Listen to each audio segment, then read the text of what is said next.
You've always heard that you need to invest, but you don't know where to begin. Don't worry, leave that to us.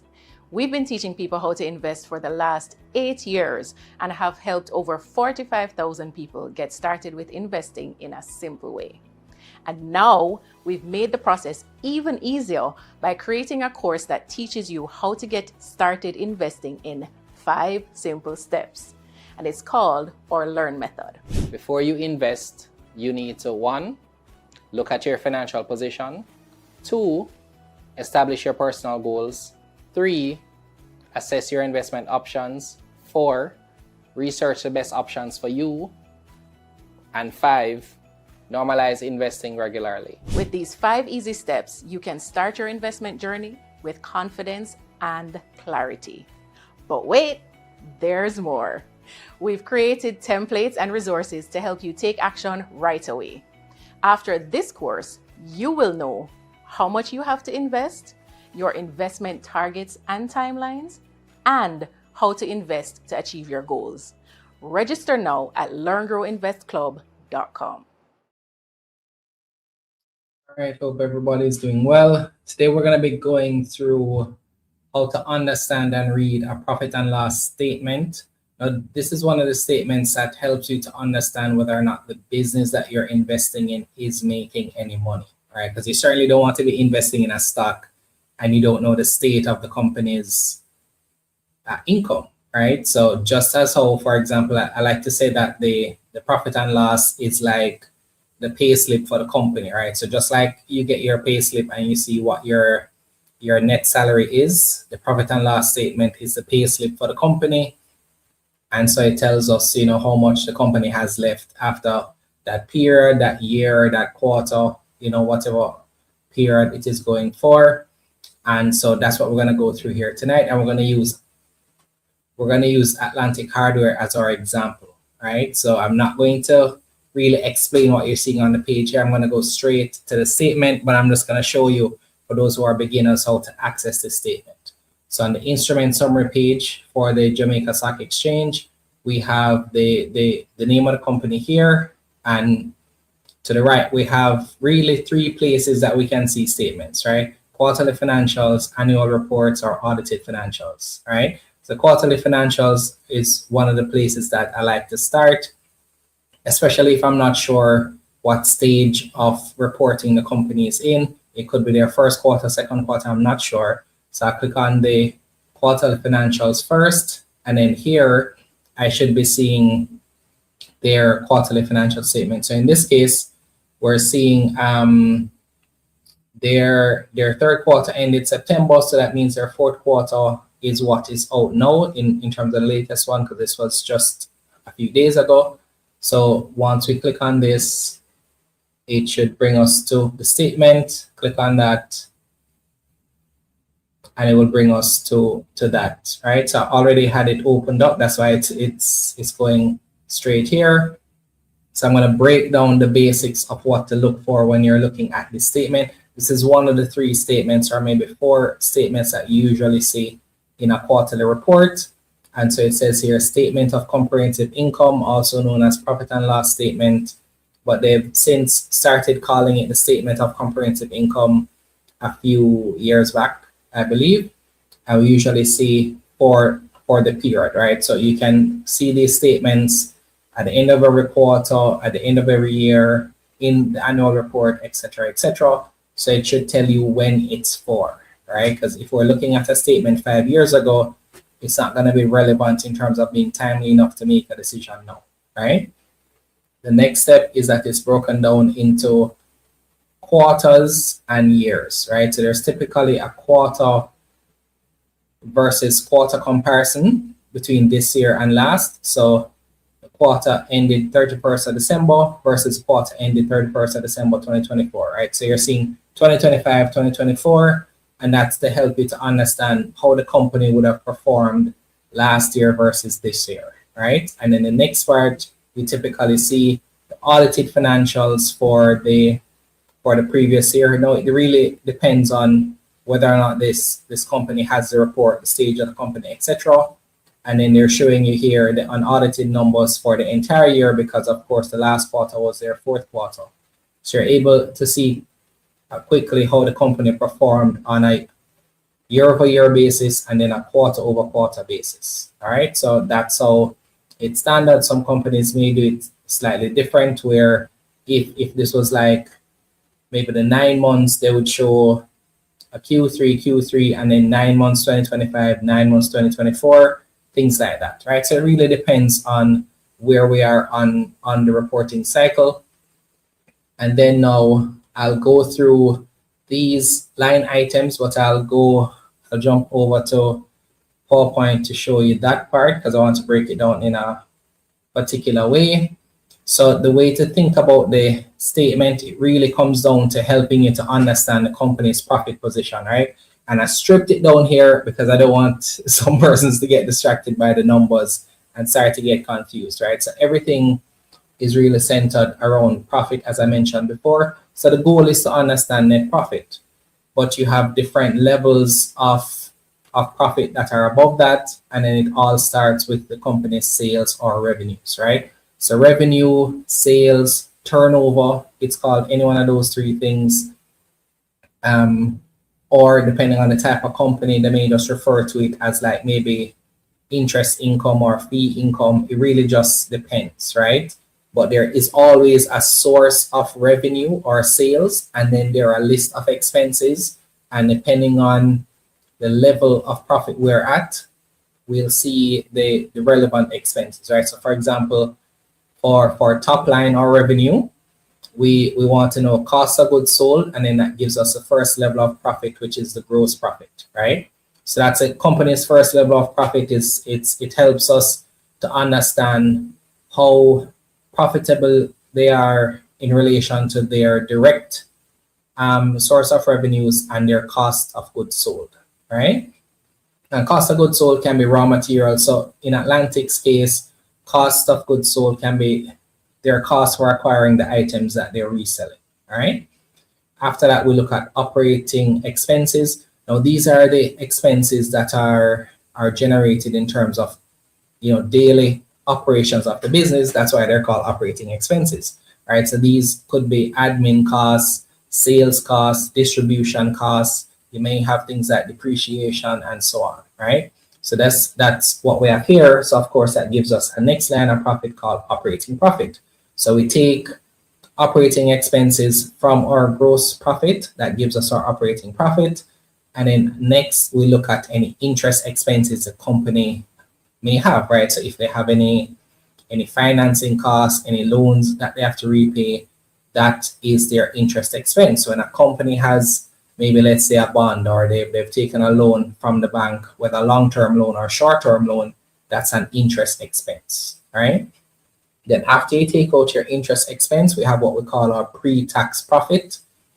And that pre-tax profit is important because that's the profit that the government will use now to tax the business, because businesses have to pay income tax as well. Now, for a junior market company, they don't pay the same corporate income tax for the first 5 years, but it's still going to be listed as a line item. And if it's a main market company or a company that's past that period of getting the tax break, then you'd see it there, all right?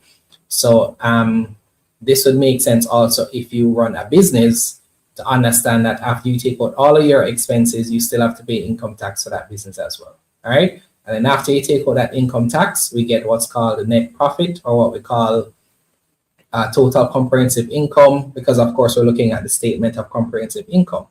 All right, so that's how we get our net profit. So I'm going to walk you through this now for Atlantic so that we can see what that looks like for them. All right, so going back over to Atlantic statement. So I'm just going to focus to keep it simple for you, to focus just on the quarter. So remember, as I said before, you have two types of numbers. You have for the quarter, then you have for the year, all right? So in their case, well, in this case, the statement is in each number that you see here should be multiplied by 1,000. So this is really 524 million, right? And I do that to make it easier because, of course, to have more zeros would probably be more confusing for some people. All right, but revenue here, 524 million for the quarter. And for the same time last year, it was 383 million. So their revenues have grown, right? That's usually something good. That's what you want to see for companies. Revenues need to grow for the business to continue to be profitable, because chances are their expenses are also high. All right. So in this case, you could calculate, for example, the amount of growth, and typically the company will comment on it to say revenues grew by X percentage, etc. And this also gives us the ability to calculate what we call our compound annual growth rate. All right.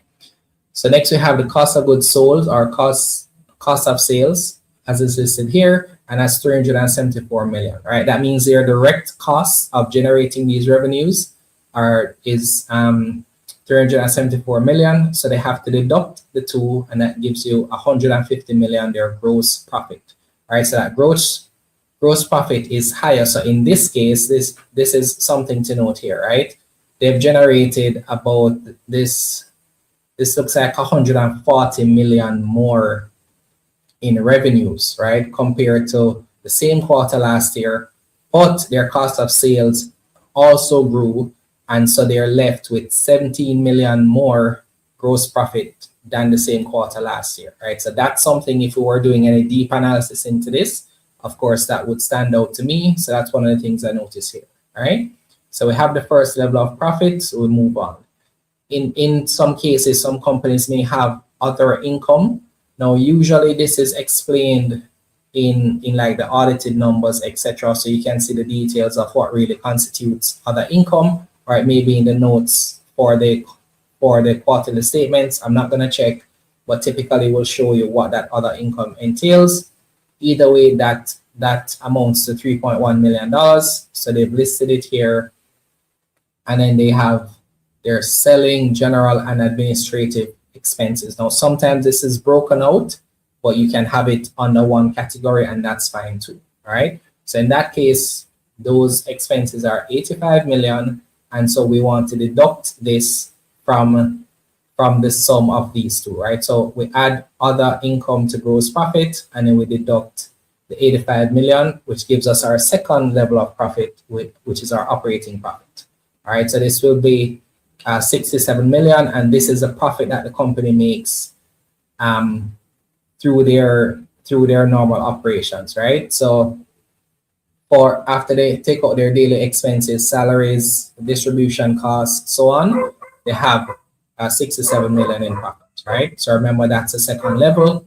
So we take it a step further here, right? So we have finance costs here, which is 28 million, and this is just the cost of their debt, right? That's the simple way to look at it. That debt is also going to be reflected on the balance sheet. That's the statement of financial position. So you'll see, for example, the total amount of debt, and again, you may see those more details on it in the notes in terms of the tenure, interest rates, things like that. All right. After we take out our finance costs, we're left with 38 million. That's our profit before taxation, right? So again, this is a profit that they will have before any taxes that they're due to pay. But in this case now, since you're a listed company, they get a 100% income tax break for the first 5 years. So they don't have to pay any corporate income tax, which means they get to keep whatever would be there, but standard is about 25%. All right. And so after that nil taxation, then we have 38 million being our total comprehensive income. All right. So the final thing to note here is that you have something called earnings per share or earnings per stock unit. This is where you take the total number of shares the company has outstanding and you divide it by the profit, or you divide the profit by the total number of shares outstanding, right? So what you're saying there is that you want to know how much the company has earned per share that it has outstanding. All right. So to find that, we can go to just back to the instrument summary page. So they have 2.49 billion shares. So when you deduct that, well, not deduct, but when you divide that, then you get 0.016 earnings per share. All right. So a good way to look at it here, you can look at the previous quarter's earnings per share, and you can see that they grew by 4 cents. So you could say their profit grew by about 25%, right? Just by looking at the EPS, right? Because the EPS is also a good way to see whether or not the company's bottom line has grown and by how much, right? So I'm going to pause here, right? We're doing this live, so you have the benefit of asking questions. Let me know if you have any questions here, all right? We look at another example, of course, but let me know if you have any questions before I go further. Now, I did put this into Excel as well, the very same sheet. So you see the numbers here, the quarters here that were outlined. I've added, this row, and then I've just entered all of that data, but then I've programmed the cells to do the calculation. And what this allows me to do is that I can now track Atlantic's financials moving forward, right? So I do this exercise whenever I start to research a company so that I can do my own calculation, calculate my ratios, do my projections in terms of forecasting, in terms of where I think the company may be for 2026 and so on, right? So I enter all of this data. This took me maybe like 20 minutes to do, so it's not something that takes you a really long time. And then now I can keep adding the financials as more reports come out, and then I can use that to do my own analysis. I'm going to give some persons a headache here, but I'm going to show you what that full sheet may look like, right? So this is something that I did for another company previously. So this is stationery and office supplies. And this is my sheet with their financials from 2019 all the way to 2025. And then I have like some ratios of revenue growth, cost of goods as a percentage of revenue, just different percentages. I've entered all of their numbers, well, the ones that I could find. And then I've done, there's some balance sheet data. I have, some their cash flow as well. And then I started to work out some of the ratios here. Okay, so just showing you that you can do your own analysis with it. Now, this is still, something that, well, I haven't touched it in a while, but I wanted to show you some of the things that you could do, right? So for example, using the financial data, then I'm able to create some charts from that data to help me to understand and to do analysis on the company. All right, so once you have the financial data, you can do your own charts, create your own analysis, and all of that good stuff. All right, so I just wanted to show you what you could do with the data. All right, so let me see the questions here. It says 2024 they paid tax. I was right. Yes, so they listed mid 2024. So likely what you're seeing there is for the quarter, because I think they listed Q2 last year. All right, so this would be their Q4 from the year before. December 2024, they would not have been listed as yet. So yes, that's correct. And then revenue would grow, but cost of goods sold increased by a lot. Is that good or bad? Good question, right? So what I look for is the percentage, right? So you can calculate the percentage gross profit, and that will help you to understand, because as revenues grow, your cost of sales will grow as well. Right? The question is, did the gross profit margin increase or did it decrease? Right? So I'm going to do another video breaking down the ratios, but that would be good to understand, right? What the simple way I look at it is this, right? They get 140 million more in revenues, and they only got 17 million in gross profit more. So I already can tell you that that's not a good percentage in terms of just that growth versus what they have left in terms of gross profit, right? That's a simple way to look at it. Of course, you need to do more analysis, of course, but already for me, that would be something that I want to dig at a little deeper, understand, what that's looking like, and then I move forward from there. All right, but this is the start of my process to do a thesis on a company. So I get in financial data, look through a couple of statements, do my analysis, and then that tells me whether or not I want to make an investment in that company or not. All right. Next question here is, if they were in debt, would the finance cost be more than the operating cost? The finance cost should not be more than your operating expenses. That would be crazy.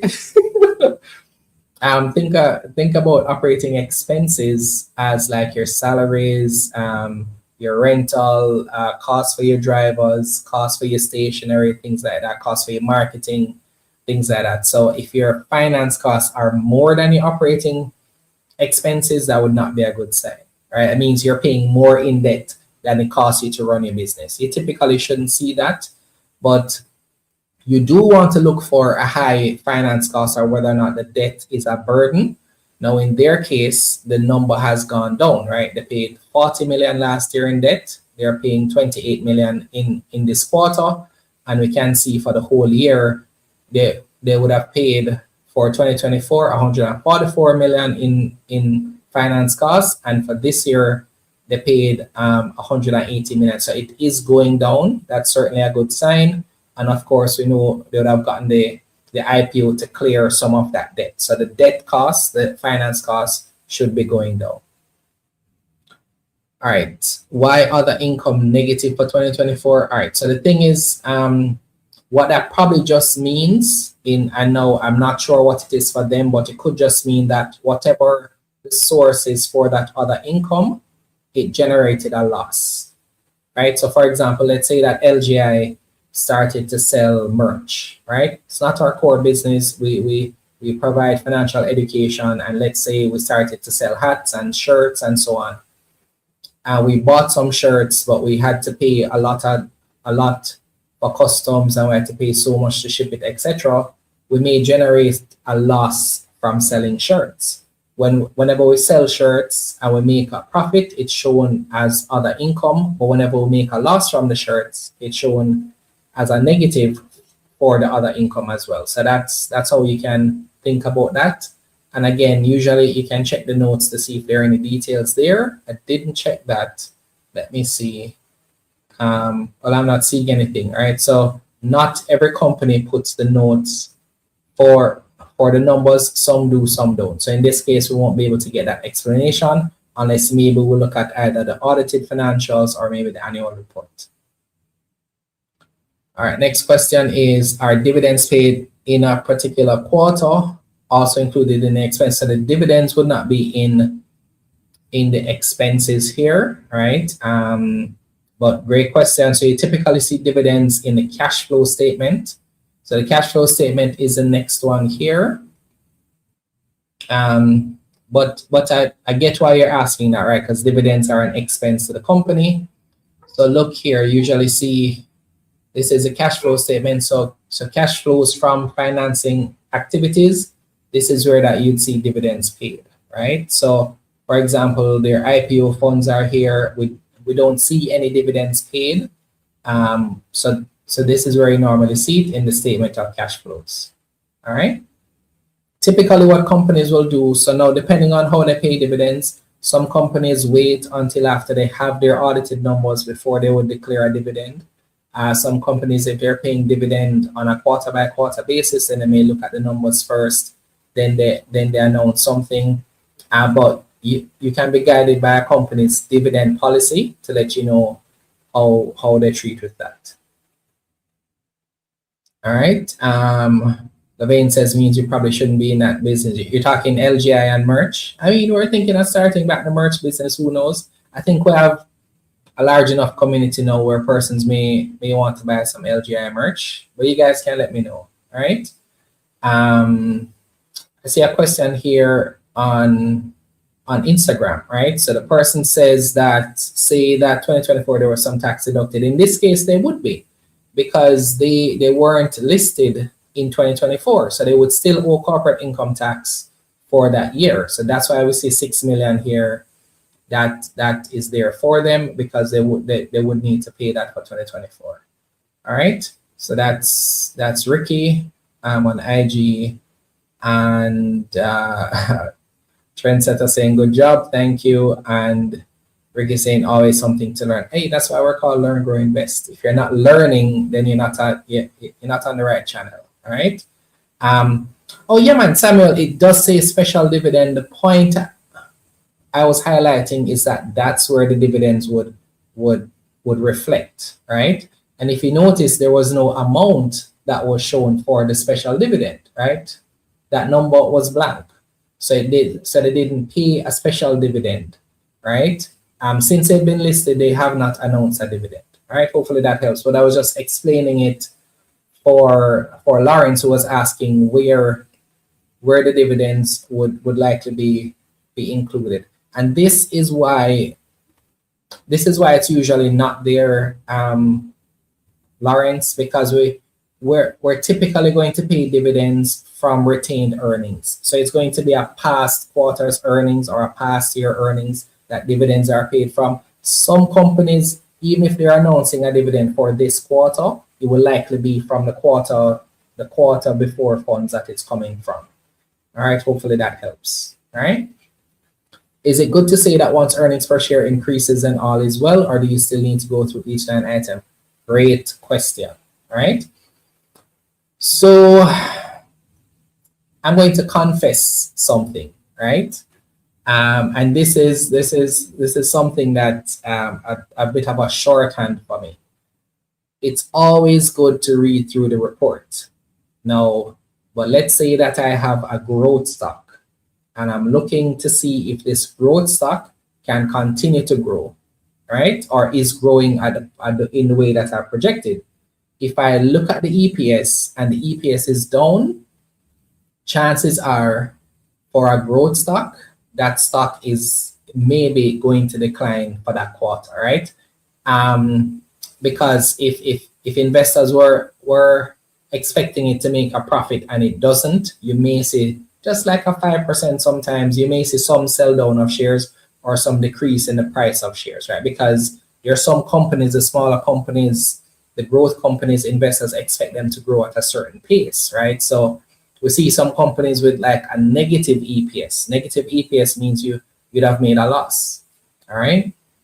So I would use the EPS as a shorthand. So I would look at the EPS first sometimes and says, okay, they've grown by 25% quarter over quarter. Then I'll look at the EPS for the year. Because if you look at it now, right, and I wanted to keep it simple for you guys, but you raised a great question. Look at the 2025 year versus the 2024 year.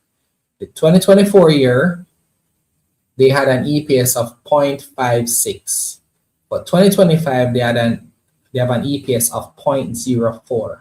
So if you are calculating EPS year over year, that's a significant drop. But there's an explanation for it. Because they issued more shares through their IPO for 2025, they have more shares outstanding, which means the EPS calculation is going to be different. Which means it's something that you also have to weigh, because it means for this quarter, so it's actually a little bit more commendable that the EPS still grew, even though they have more shares outstanding for this quarter than for this one, versus it falling here, for the full year, right? Hopefully that makes sense. I'm going to repeat it, right? So for 2024, the company was not listed as yet. The company had a certain number of shares outstanding.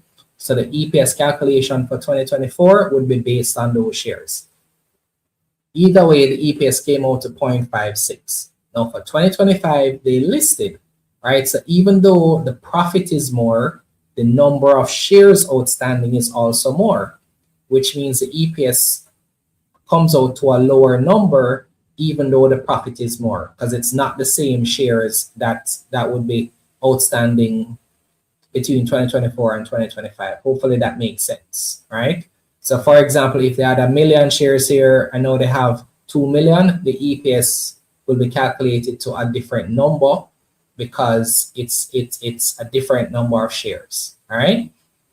Which is why I was saying that it's actually commendable for the EPS to grow for the quarter, because a year ago they would not have the same amount of shares outstanding. So the shares still increased and the EPS was still higher. Hopefully that makes sense, Chris. So let me know. Let me see if there are any other questions here. All right, hopefully that makes sense. Let me know. Let me know. Oh, okay, I got you. All right, so Mom Pleat Channel says, over what period do you track EPS for a growth stock to determine if it's steadily growing? These are great questions, guys. So in terms of EPS, I'm looking at two things. I look at quarter over quarter growth and I look at year over year growth. So really I'm looking at both, right? So I want to see how the company is growing quarter over quarter because companies have ebbs and flows per quarter, right? So if I go to their earnings on the instrument summary page, what I typically like to do is look at how I look for any seasonalities in earnings. Now, in their case, we don't have enough data to notice a trend, right? They've been listed for less than a year to this point, so we don't have enough data for a trend. But what we can do is look to see when we think the quarter. So, for example, here you notice that for Q4, which is a quarter that was for the hurricane that was last year, they made $8 million less than they did Q3, right? So that's not surprising to me why the stock price is down, because a lot of persons would have anticipated that this company's price would increase due to the hurricane because they're going to sell more because their stuff is more in demand, etc., etc. But then, of course, for this quarter here, it didn't turn out to be the case. All right. So I'm looking at EPS quarter over quarter, meaning I'm looking at Q3 to Q4. I'm also looking at Q4 previous year to Q4 current year, and then I'm also looking at full year.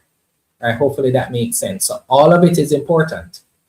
But if I had to choose one that I consider most important is the year over year, right? So that one for me would be this one. I'm looking at the full year compared to the full year. And why EPS is important for me, EPS tells me whether or not a company is in a position to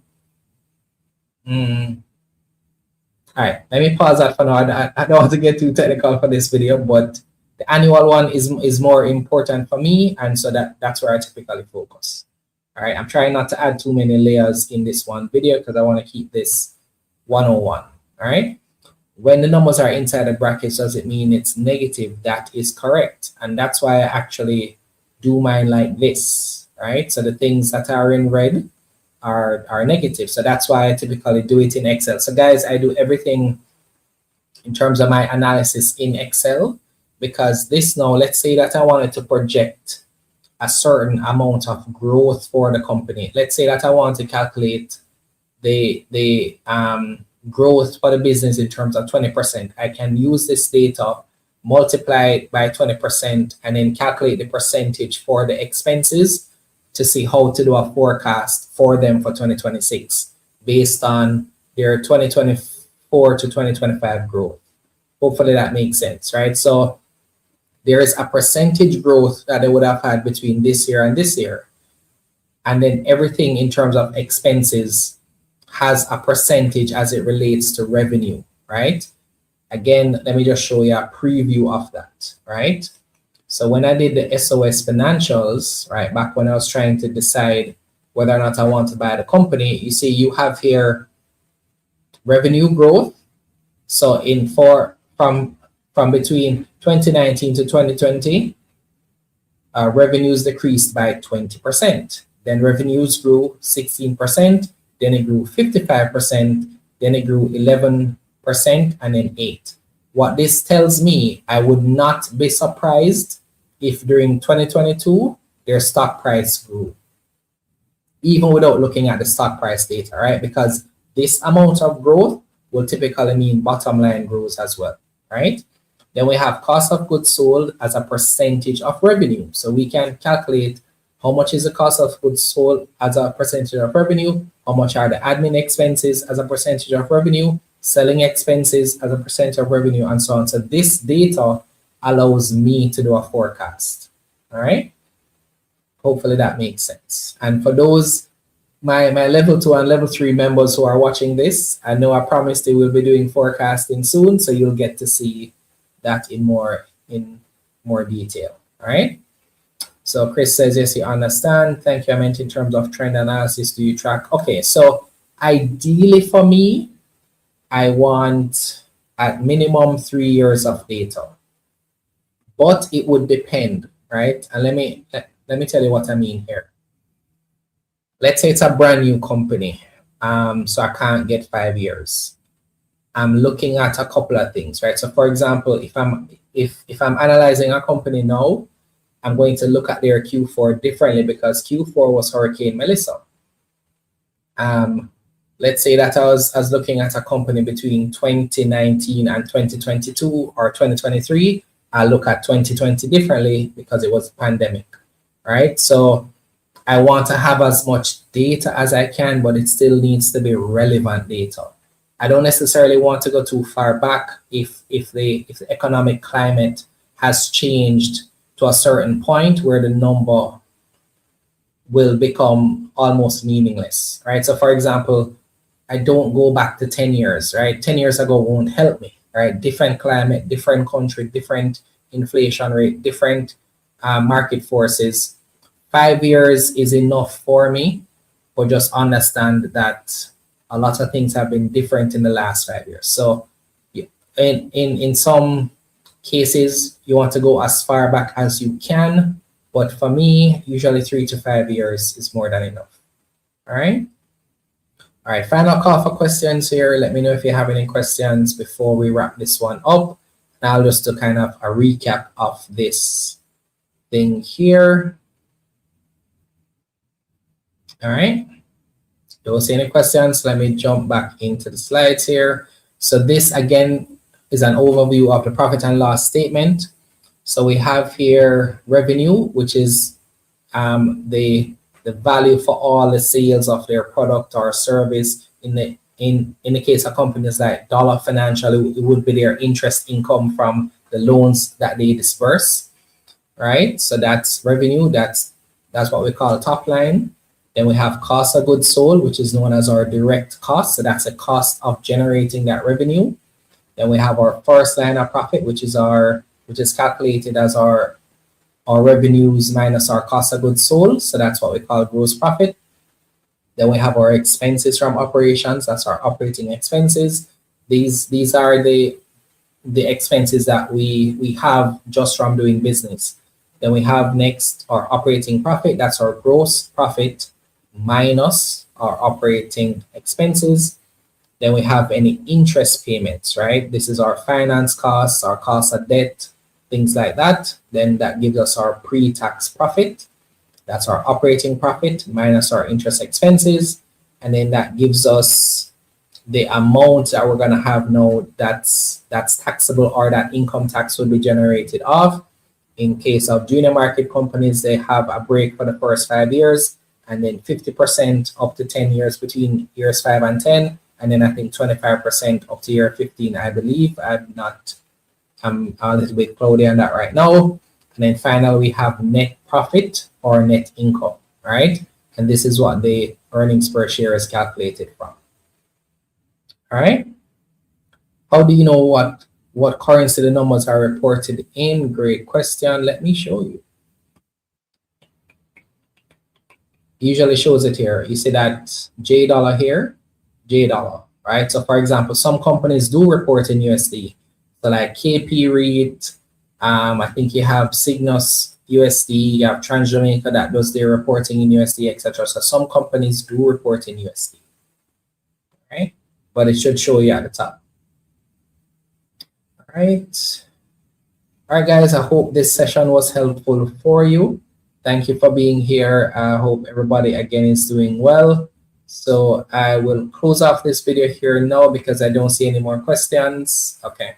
All right, see one more here. When analyzing an earnings report, is the P&L statement more important than a cash flow statement? There's no more important. I do have a process by which I look through reports. They're all important, but I would typically look at P&L first if it's a growth stock, right? And I just have, I think, a practice of looking at P&L first, then I look at cash flow statement, then I look at balance sheet. But the truth is, I would be looking at the balance sheet if I had a particular concern. So let's say I'm concerned about the company's cash flow. I'm looking at like their long-term debts, their current liabilities. Do they have high accounts receivable? Those things will show on the balance sheet. If they're negative in terms of their cash flow from operations, that says a lot. Again, you have kind of exceptions. So again, like for Dollar Financial, where their cash is lent out, so their cash flow from operations is usually negative, because cash is their inventory. So it really just depends, but I would say I start with P&L first. That is the most important statement for me. And then I go to cash flow, and then I go to balance sheet. Sometimes I don't look at any other statement but the P&L. But when you're doing first-time analysis on a company, you want to look at all three statements to understand fully the company's financial position. All right. I missed your first question. Let me see. I answered this one. The numbers inside the bracket does mean it's negative. I did answer that one.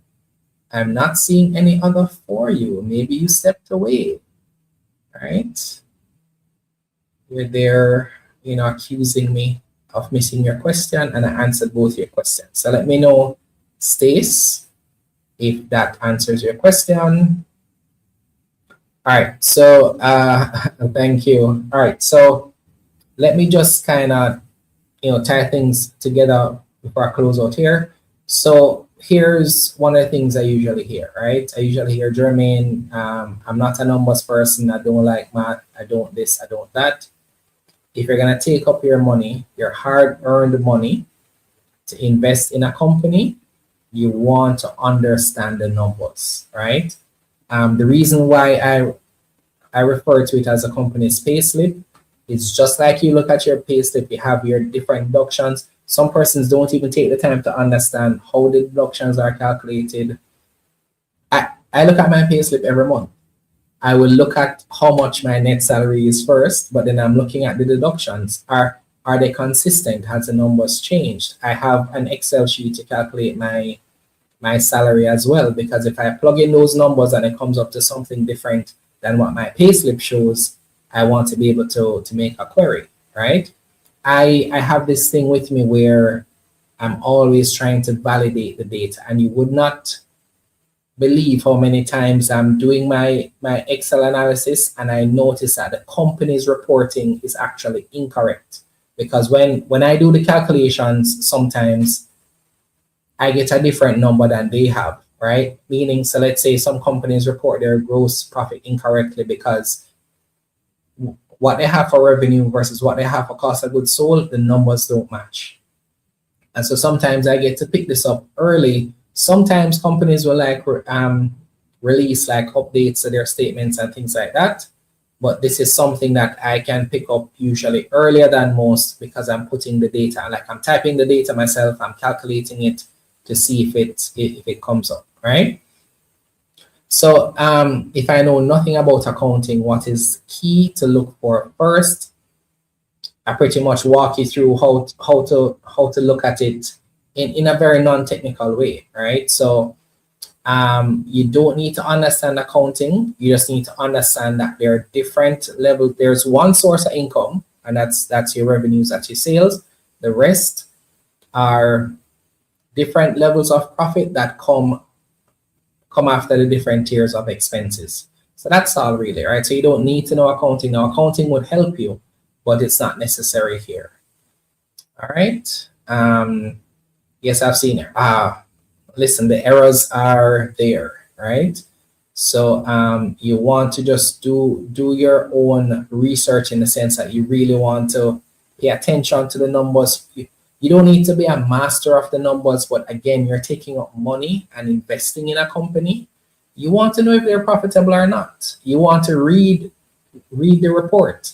I like to say that the more money you have invested is the more research you should do, right? So the first time I took up a significant amount of money and invested, I didn't read anything, didn't read the statement, didn't understand the numbers, and I lost money at some point, right? So I started to now pay attention because I want to increase my chances of success by just learning how it works, right? And if you notice, I would typically also put the data in Excel because it helps me not to be confused or distracted by maybe how the statement is laid out, right? Because sometimes there can be like some noise in the statement, right? Meaning like how it's designed, how it's laid out. Some companies is like they scan the sheet and then upload it, so it's not uploaded properly, so maybe you can't read it. Different things may come up, but I like to work in Excel. All right. Okay, so I believe that's it. Thanks to everyone for being here. If you're watching this on a replay and you want to ask any questions, ask them in the comment below. And we have a level 1 free course for anybody who wants to get started with investing. So if this is your first time on the channel, the link to our Learn level 1 course is in the description below. You can take that course. It's about 90 minutes long and it helps you to get started investing. All right. A bit aside question. I was watching your dividend investing videos earlier. Where do we find the dividend policy of a company? Great question, right? So if the company is recently listed, then you can look at their prospectus. Their prospectus will typically have that information. Usually it's listed in their annual reports. So when the companies have their annual reports, you typically see the dividend policy there. If you're a dividend investor, you want to know the company's dividend policy. All right. So hopefully that helps. And if you're not sure, if you don't see it at those places, send the company an email and ask them their dividend policy. Levain says a lot of noise having to search through other pages as well. Yes, that's correct. So I like to go directly to Excel. It helps to kind of simplify things. So let me see.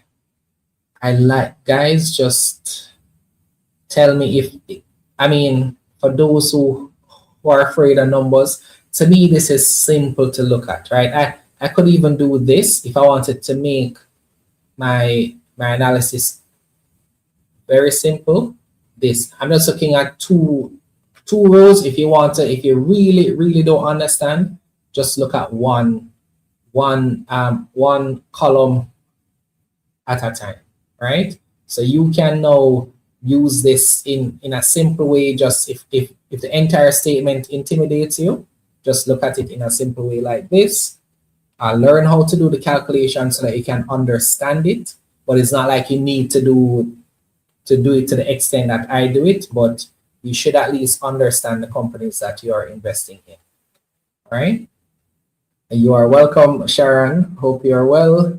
And Sharon from LinkedIn says, thank you. You're welcome, Sharon. And Sharon is asking, any thoughts on the Woodcats IPO? Do I have any thoughts? Sharon, DM me and I'll tell you my thoughts, okay? Send me a DM on LinkedIn and I'll tell you my thoughts, all right? Why do they put 38,000, for example, but not clearly indicate that they're speaking in millions? How do you know when it's billion versus a million? Great. You guys are asking awesome questions today, all right?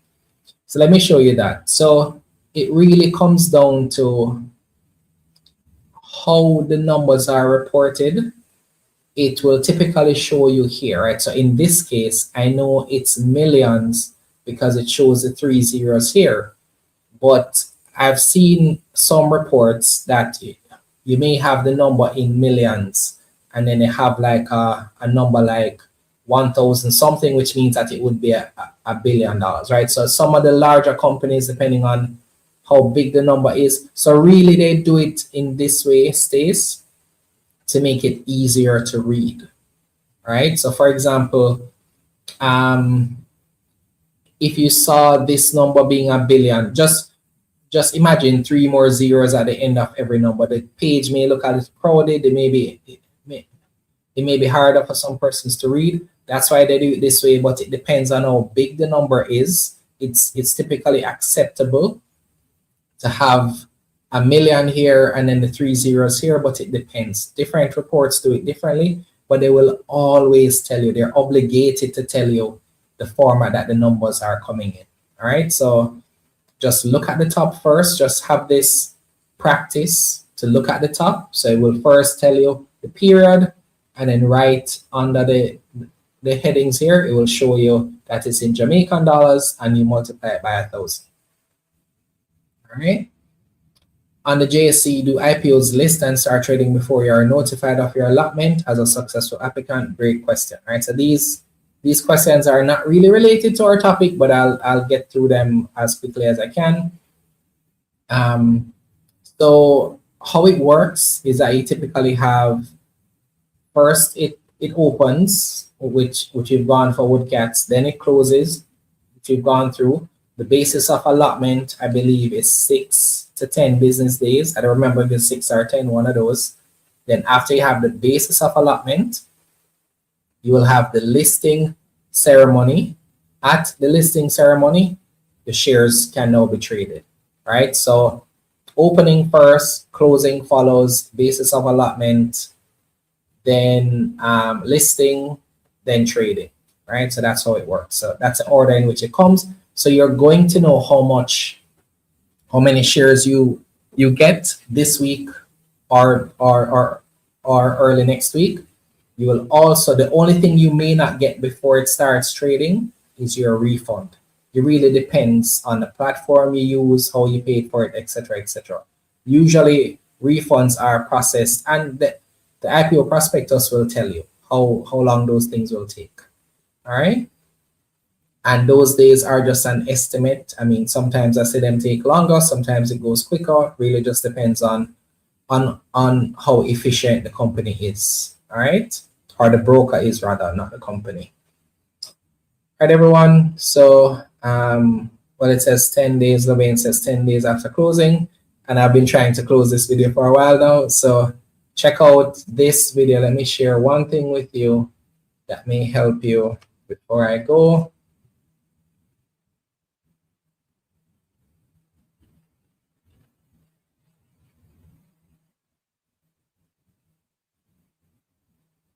So I'm going to share one video with you to help you to understand how this all works. So we did this video about 4 years ago, right? It's called The Key to Picking Great Stocks, Fundamental Analysis, Part 1. So you go on the live, sort by popular, and it's our most popular live video. I'm just showing you that we cover the same, going through financial statements. In this case, we went through with Cinco.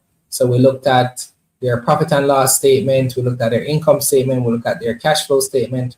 So I gave you a little bit more detail in that one. But of course, that's when we used to do some really long videos. We don't do them that long anymore. So I usually try to cover topics in about 30 minutes or less now. So if you noticed, we finished this video very early and I've just been taking questions, right? So the video itself is not going to be long now. And I actually may crop the video so that somebody doesn't get turned off in thinking that it needs to take them an hour to learn how to understand the P&L, right? So if you want some more detail, some more depth, you can watch this video and you'll help to understand it a little bit more. All right. I'm not going to respond to Fortis's comments, right? So check out that video if you need any more explanation, and I'll see you in the next one. You've always heard that you need to invest, but you don't know where to begin. Don't worry, leave that to us. We've been teaching people how to invest for the last 8 years and have helped over 45,000 people get started with investing in a simple way. And now we've made the process even easier by creating a course that teaches you how to get started investing in 5 simple steps, and it's called our L.E.A.R.N method. Before you invest, you need to 1, look at your financial position, 2, establish your personal goals. 3, assess your investment options. 4, research the best options for you. And 5, normalize investing regularly. With these 5 easy steps, you can start your investment journey with confidence and clarity. But wait, there's more. We've created templates and resources to help you take action right away. After this course, you will know how much you have to invest, your investment targets and timelines, and how to invest to achieve your goals. Register now at learngrowinvestclub.com.